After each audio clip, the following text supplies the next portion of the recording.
Mohon izin melaporkan situasi di TKP laka lantas di kilometer 142.600. Dapat kami laporkan laka lantas terjadi pada hari Rabu tanggal 26 pukul 05.55 menit. Dapat kami laporkan telah terjadi laka lantas antara mobil pickup Luxio dengan mobil truk di jalur Ambon yang mengakibatkan korban 2 orang meninggal dunia di TKP. Dapat kami laporkan juga peristiwa kejadian ini menurut keterangan saksi ada 3 kendaraan secara beriringan, sedangkan posisi mobil Luxio ada di posisi tengah-tengah.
Mohon izin melaporkan situasi di TKP laka lantas di kilometer 142.600.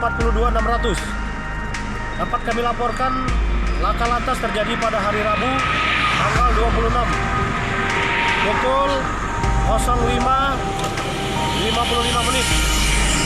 Dapat kami laporkan telah terjadi laka lantas antara mobil pickup Luxio dengan mobil truk di jalur Ambon yang mengakibatkan korban 2 orang meninggal dunia di TKP. Dapat kami laporkan juga